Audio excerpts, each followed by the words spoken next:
The potential difference across the resistance, capacitance and inductance are 80 volt, 40 volt and 100 volt respectively in an LCR circuit. तो LCR circuit में आपको potential differences दिए हैं register के ऊपर, capacitor के ऊपर और इंडक्टर के ऊपर. तो हमें पूछा है the power factor of this circuit is, इस सर्किट का पावर फैक्टर हमें पूछा है. तो पहले तो बाबू इसकी फिगर जो है वो समझ लो. देखो ये इंडक्टर, ये कैपेसिटर, ये रजिस्टर और ये एसी सोर्स, इसका EMF पोटेंशियल डिफरेंस यानी वोल्टेज यानी EMF. ये इंडक्टर यानी कॉइल, ये कैपेसिटर और ये रेजिस्टर.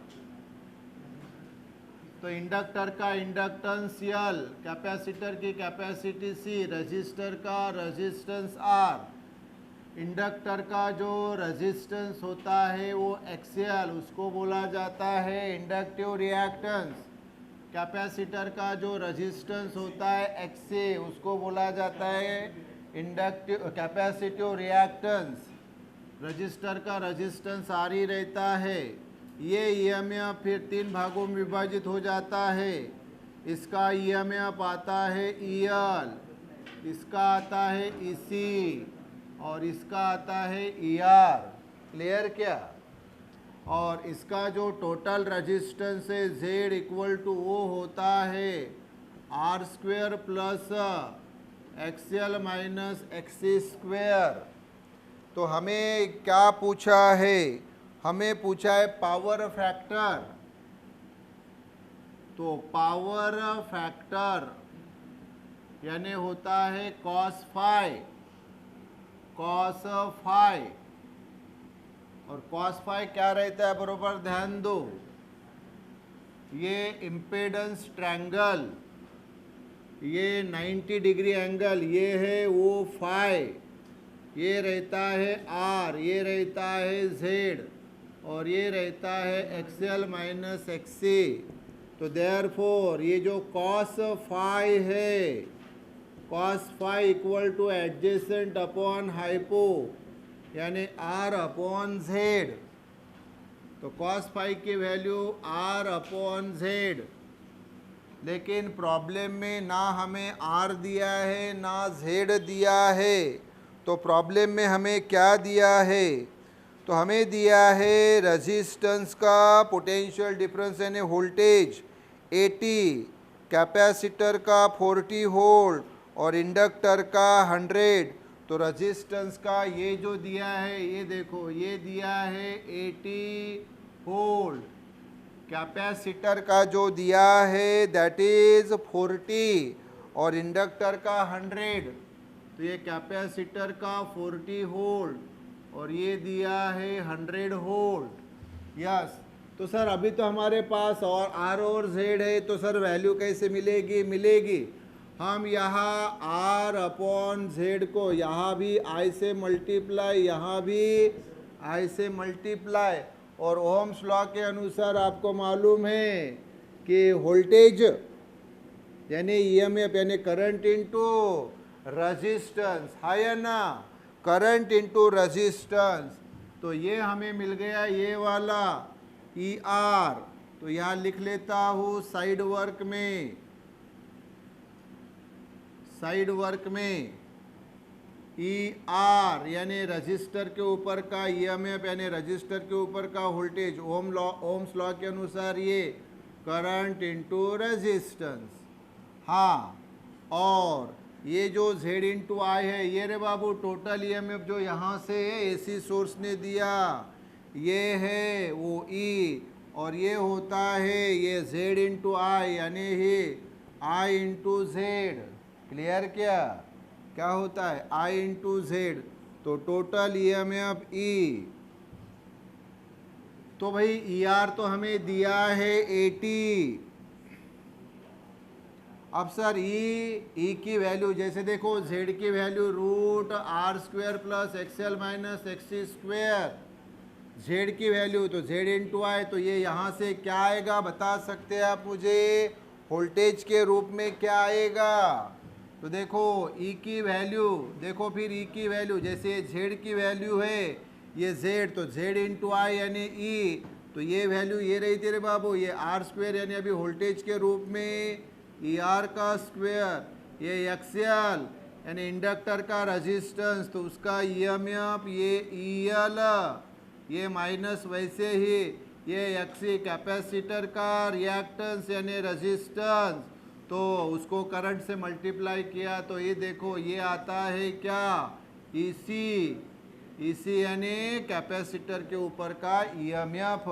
तो देखो अगर वोल्टेज के रूप में लिखना है तो E equal to root E R square plus E L minus E C square, और अगर रेजिस्टेंस के रूप में लिखना है तो Z equal to root R square plus XL minus XC square.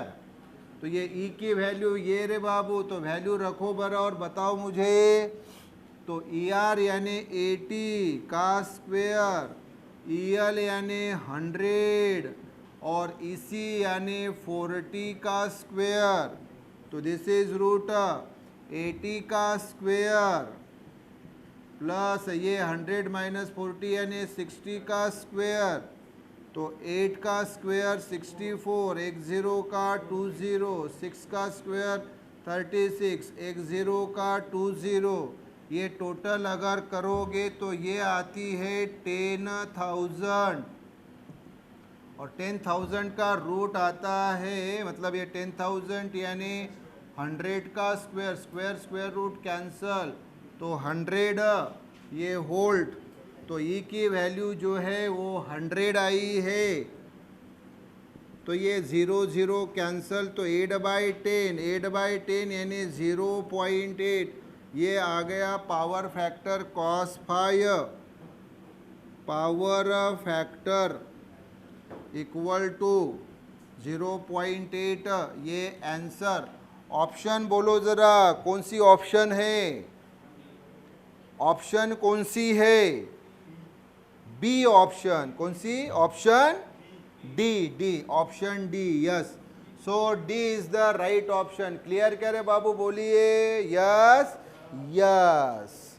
In an AC circuit, alternating current circuit में the instantaneous EMF and current are given by E equal to 100 sin 30t and I equal to 20 sin 30t minus pi by 4। Instantaneous EMF and current, इसका मतलब वही alternating EMF and alternating current आपको दिया है। पूछा क्या है?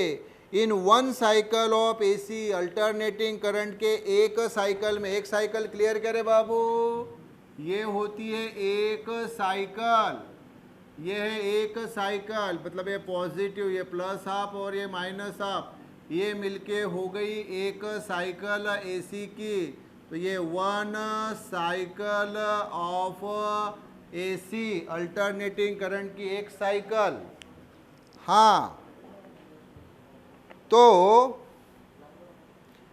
in one cycle of AC the average power consumed by the circuit, कितना एवरेज पावर यानी अल्टीमेटली पावर कितना कंज्यूम किया यानी यूज किया, ये हमें पूछा है।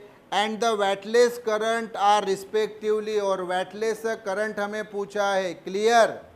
हाँ, तो बेटा अब इसको हम कैसे सॉल्व करेंगे? देखो दो बातें पूछिए, एक तो एवरेज पावर पूछा है जिसका फार्मूला हमें मालूम है E R M S I R M S cos phi, और दूसरा वेटलेस करंट क्या होता है वो बताता हूँ मैं।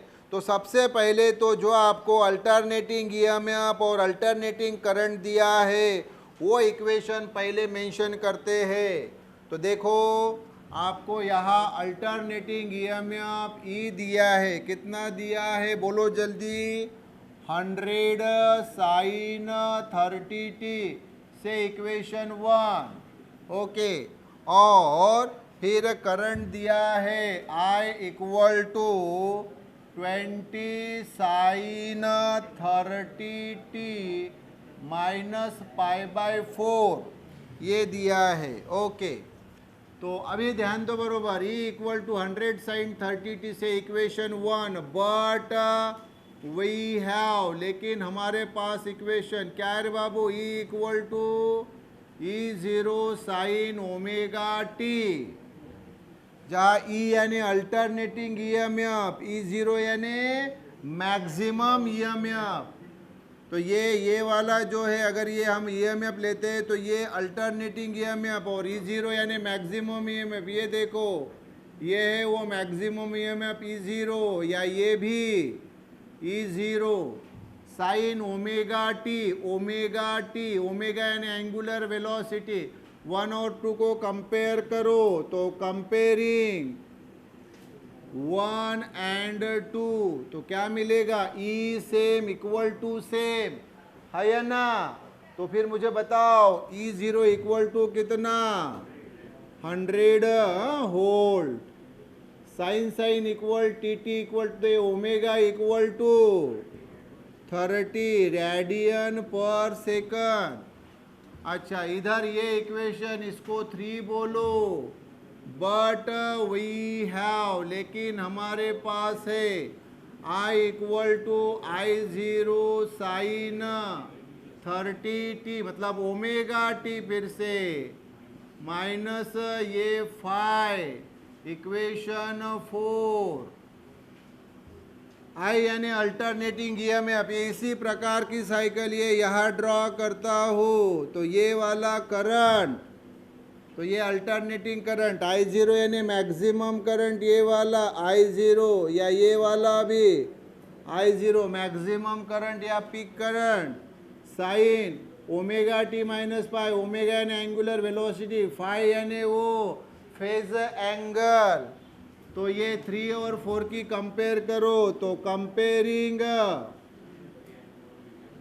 3 एंड 4, तो I इक्वल, ये इक्वल टू ये I0 इक्वल टू 20, ये ampere, sine same, T same, omega यानी वही 30, ये ऑलरेडी यहाँ मिला है, लिख लेता हूँ, या ओमेगा यानी 30 रेडियन पर सेकंड, जो कि ऑलरेडी यहाँ मिला है, और ये माइनस माइनस समान, और फाई ये phase angle equal to π/4 radian. Yes, तो ये डाटा हमें मिला है, क्या मिला है, E0 मिला है, ओमेगा मिला है, I0 मिला है, फाई मिला है। यस, तो हमें यहाँ पे चाहिए बाबू एवरेज पावर। तो देयरफॉर फार्मूला मालूम है हमें, P एवरेज, तो E RMS I RMS into cos phi. Clear क्या? तो आप बोलेंगे सर यहाँ तो हमारे पास ईएमएफ और करंट की जो वैल्यू है वो तो RMS यानी रूट मीन स्क्वायर वैल्यू है, और हमारे पास जो आई है वो तो मैक्सिमम यानी पीक ईएमएफ और मैक्सिमम यानी पीक करंट की वैल्यूज़ है। यस, तो उसके लिए फार्मूला है ना हमारे पास, E RMS यानी E0 अपॉन √2, I RMS यानी I0 अपॉन √2, और ये कॉस फाई यानी π/4। तो बोलो E0 कितना है, तो वो 100 है, I0 कितना है 20, √2 इंटू √2 यानी 2, और ये कॉस π/4, पाई यानी 180, तो π/4 यानी 45, और 45 की वैल्यू होती है 1/√2। क्लियर क्या? तो अभी अगर हम इसको सॉल्व करते तो हमें क्या मिलेगा, तो देखो 2 कैंसिल हो गया, 100 इंटू ये 10 यानी ये 1000 अपॉन √2, ये आ गया एवरेज पावर। उसका यूनिट पावर का वैट होता है, तो ये वैट ये आ गया रे बाबू पहला आंसर। क्लियर क्या? ये हो गया। इसके बाद दूसरा जो आंसर है मैं ये इधर बताता हूँ, चलेगा? तो दूसरा है वेटलेस करंट, उसका फार्मूला आप अपने दिमाग में फिट रखो जो कि मैं बता रहा हूँ। तो ये wattless current is wattless current. तो वेटलेस करंट जो होता है वो होता है I equal to I/RMS into sine phi. Fit कर लो इसको दिमाग में। वेटलेस करंट क्या होता है? I equal to I/RMS into, फिर से I/RMS हमारे पास नहीं है, I0 है, तो I/RMS यानी I0/√2 और ये साइन फाई यानी π/4। I0 हमारे पास है 20, ये √2, वैसे ही साइन π/4 भी कितना होता है रे? 1/√2, 20 इंटू 1 20, √2 इंटू 2 2, 20/2 यानी 10, इतना एम्पियर। ये आ गया आंसर। तो अभी आप मुझे बोलो कि ऑप्शन कौन सा है? ऑप्शन बोलो जल्दी। D is the right option. Clear क्या रे बाबू? बोलो बोलो बोलो यस। लो जल्दी फोटो बाबू, पट से ये ले ले जल्दी। A 16 microfarad capacitor is charge to 20 volt. एक 16 माइक्रोफेरेड कैपेसिटर है, उसको चार्ज किया 20 वोल्ट पे। The battery is then disconnected and a pure 40 milli henry coil is connected across the capacitor so that LC oscillations are set up। तो पहले अकेला capacitor था, बाद में कैपेसिटर के साथ ये प्योर कॉइल यानी इंडक्टर भी कनेक्ट किया। अरे तो कैपेसिटर है, साथ में इंडक्टर है, तो क्या तैयार हुआ? LC। यल यानी इंडक्टर, C यानी कैपेसिटर। हाँ, तो so that LC oscillations are set up. बता तो वो LC ऑसिलेशंस क्या होते हैं? तो the maximum current in the coil is, तो कॉइल में कितना करंट तैयार होगा ये पूछा है। तो बरोबर यहाँ ध्यान दो। पहले देखो एक अकेला कैपेसिटर है, देखो ये कैपेसिटर है, कैपेसिटर क्लियर क्या? अकेला कैपेसिटर है, इसको एक बैटरी कनेक्ट की। क्या कनेक्ट की? बैटरी। हाँ, अलग से ये बैटरी कनेक्ट की। तो ये कैपेसिटर का मान लो पॉजिटिव एंड और ये निगेटिव एंड। तो हाँ, और ये उसके अंदर की इलेक्ट्रिक फील्ड होती है रे बाबू, पॉजिटिव टू निगेटिव। तो जैसे ही आप ये कैपेसिटर को, हाँ कैपेसिटर की कैपेसिटी C, क्या रे बाबू रे? जैसे ही कैपेसिटर को आप क्या करोगे? चार्ज। क्या करोगे? तो जैसे ही चार्ज करोगे तो कैपेसिटर के अंदर क्या आएगी? एनर्जी आएगी। क्या आएगी? एनर्जी आएगी। और वो जो एनर्जी होती है कैपेसिटर की EC, तो कैपेसिटर की एनर्जी का फार्मूला क्या होता है? वो होता है हाफ CV²। क्या होता है? C यानी ये कैपेसिटर की कैपेसिटी और V यानी वो पोटेंशियल डिफरेंस जो किसके द्वारा लगाया है? एक बैटरी के द्वारा लगाया है। अगर हम बैटरी यहाँ पे ड्रॉ करें, क्या ड्रॉ करें? बैटरी। सादे इसमें आपको जल्दी समझने के लिए अगर हमने ये बैटरी ड्रॉ की, ये बैटरी, तो ये बैटरी का भाई कनेक्शन ऐसे इसको दिया है इस प्रकार से, और ये बैटरी का वोल्टेज है V। कितना है रे बाबू? V। अच्छा, पहले ये हो गया।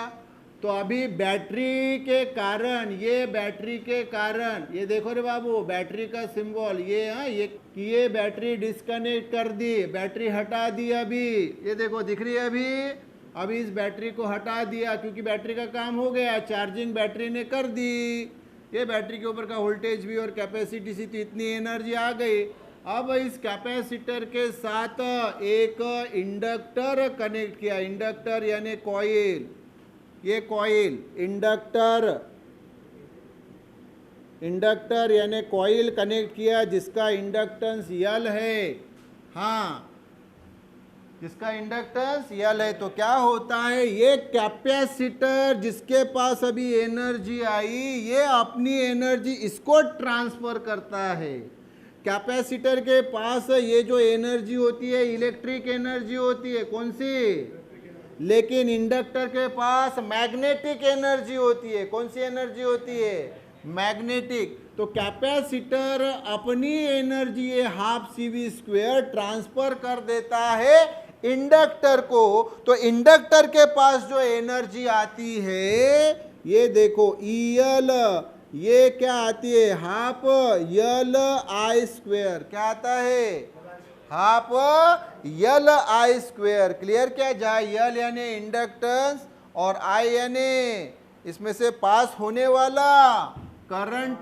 क्या रे बाबू रे, पास होने वाला करंट, ये I।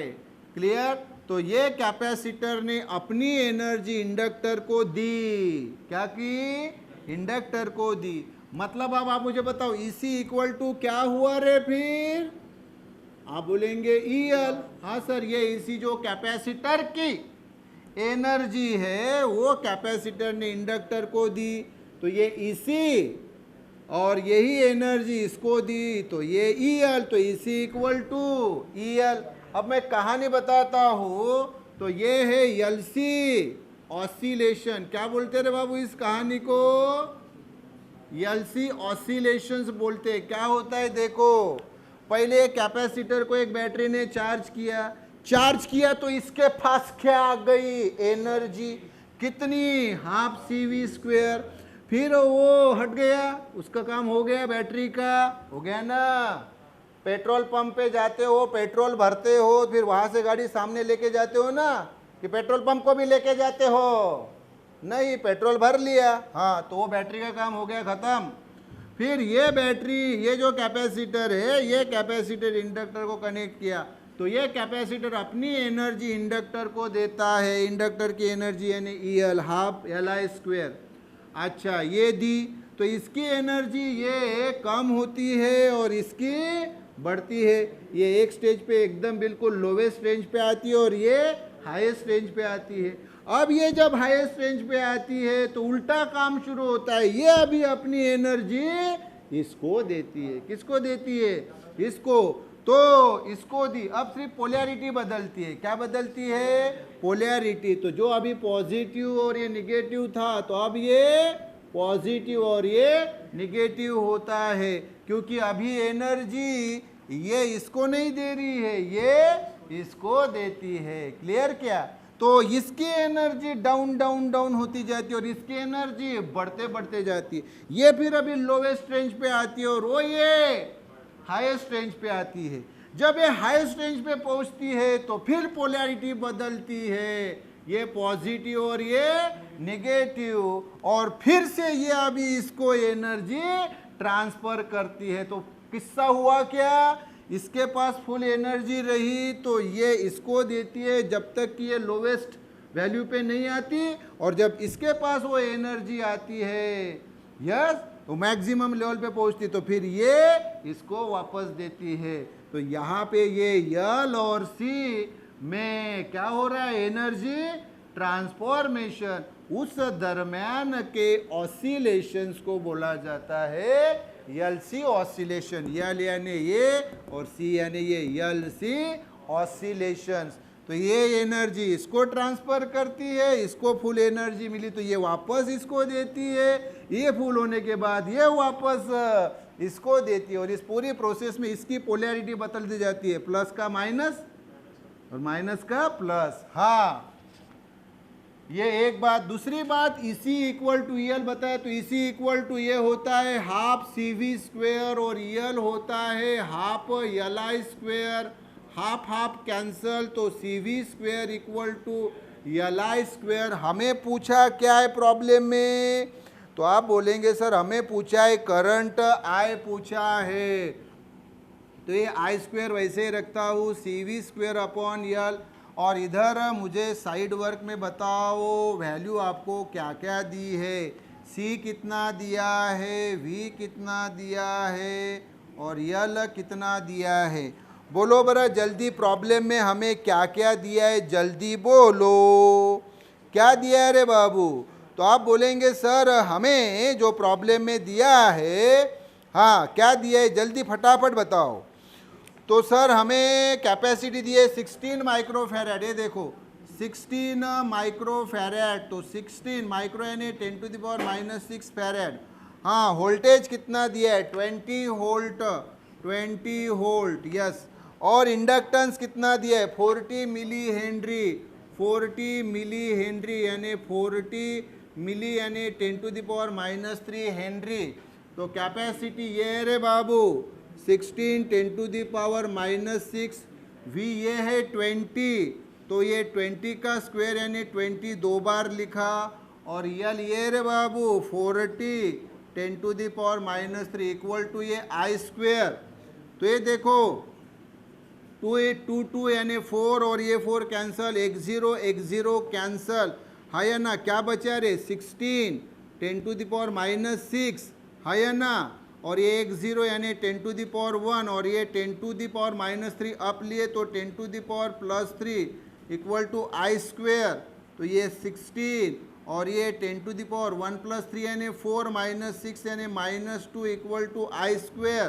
तो 16 यानी 4 का स्क्वायर होता है ये 10⁻⁻1, इसका स्क्वायर किया ये आई स्क्वेयर। ये देखो 4 का स्क्वायर 16, 10⁻⁻1 का स्क्वायर 10⁻⁻2, स्क्वायर स्क्वायर कैंसल, तो 4 × 10⁻⁻1 इक्वल टू आई।